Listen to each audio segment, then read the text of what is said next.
When looking for a job, what is a dead giveaway that the place and job is a hellhole to work for? Story 1. You can be your own boss. Okay, pyramid scheme. I recently went to a pyramid scheme, a makeup and lifestyle company called Arbonne. My friend had told me that she just got a new job as a networking manager or some bullshit euphemism. She asked me if I would come support her new endeavor. As a friend, I said of course. I asked her for some more details of what her job consists of, and she said something along the lines of, well, aren't you sick of knowing all these people in different industries? Don't you want to get paid for connecting different people, all the while doing whatever you want to do? Well, sure, it does sound good. At this point, this should have been my first red flag.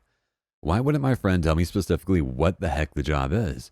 So I go to her party to celebrate her new job. A lady there makes us listen to this iPad PowerPoint presentation about Arbonne's awesome ingredients and how you can get a white Mercedes if you hit your sales mark. All you need to do is pay for your membership, usually around $500 for products, then find 5 people to buy a membership underneath you, and you could be making $50K a month just by sitting around your house. Who wouldn't want that? Also, I thought I was going to at least munch on some party food there, but after the 2-hour presentation, we only got Arbonne health bars and health crisps. What I came to understand is 1. Fuck, my friend just got roped into a pyramid scheme. 2. My friend is trying to sign me up. 3. In order to make money, you have to pretty much ruin all of your friendships by harassing your friends to support their job. Story 2. I had an interview at an Outback in college once. About halfway through the interview, the interviewer, who owned and operated that location right by a busy highway and mall, says, "Now, you realize that once you have this job, I own you. I can take multiple days off to see family, and you can't take any holidays off, and you can't go out of town." That sounded like slavery to me, so I got up and walked out.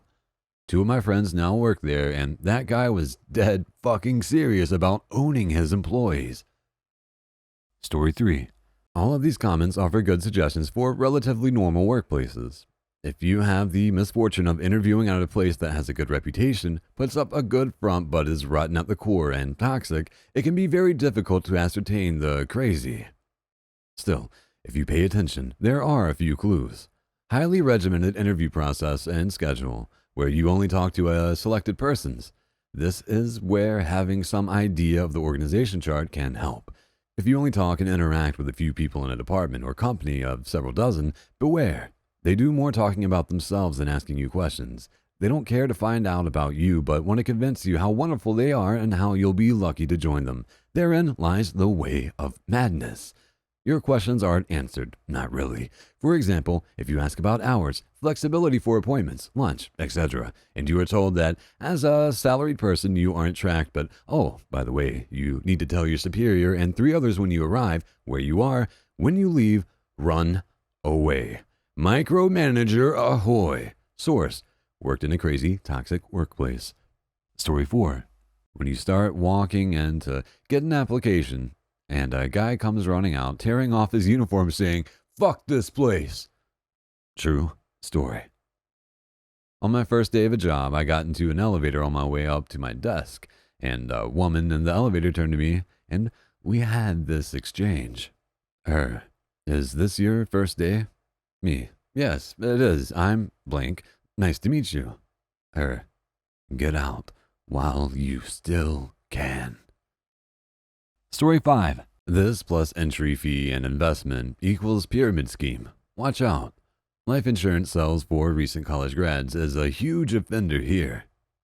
Story 6. I applied for a job as a massage therapist. During the interview, the person doing the interview answered the phone 4 or 5 times. A different business name every time. When I got home, I called the license agency and asked them about them. It turns out they were a poorly disguised front for prostitution. They had a legit massage business, which they were using to hide the fact that they also had half a dozen not-so-legit massage businesses. I was advised not to accept the position, as they were, once again, under investigation. A month later, I saw my interviewer on the news in handcuffs. Story 7. Unpaid training or you have to buy uniforms from them up front. I've had both happen, and I just nope the fuck out of there with a smile on my face. In addition, there are stores in the mall that require you to buy an entire new wardrobe consisting of only their clothes. This repeats every season as new clothes come out. Story 8. Anywhere that advertises that you could earn instead of what you will earn. They're going to use you and spit you out. Story 9. Best to check the facial expressions and body language of the people you pass. You can easily tell if a person is defeated and hates their job. Also, ask your interviewer if they enjoy their job. If they hesitate in their answer, then that's an indication that it isn't the greatest place. I just left an interview, and that's why I have asked this question. I asked what the company was like to work for, and the two interviewers looked at each other and said, "The shifts are all right." I'm not even joking, my heart sank because I really wanted that job. Story 10.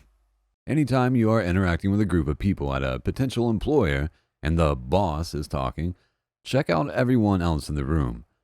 If they are looking down and trying to act like they aren't there, that's a huge red flag. The boss is either extremely dominating and won't accept any opinion from anyone that contradicts his own, or he habitually fucks up and they are perpetually embarrassed for him. A third scenario is that the boss is overly hyping something extremely mundane. I've seen managers try to hype up their employees when the job everyone is doing isn't even worthy of hype.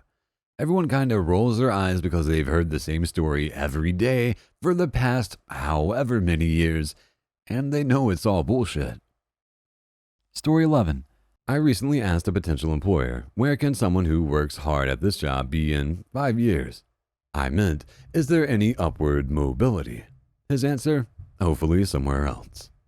Story 12. In one of my own experiences, when the hiring person or orientation person spends a lot of time trying to sell you on the job, that is a red flag to me.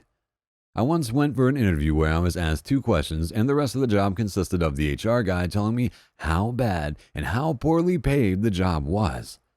It's really cold and wet. The work is very repetitive and intensive. Are you okay with that? Yeah. But the pay isn't great and you have to stay late most nights. Story 13. Whenever I go on a job interview and it's time for me to ask a question, I always sneak in a friendly way of asking, what's the best thing about working here? And what's the worst thing? Usually people are really honest with you, especially if their boss isn't also in the interview. Piggybacking on this, I have found that if the answer is, I really enjoy working with the people here, that's a hint that it should at least be a manageable situation, even if the actual job sucks. Story 14.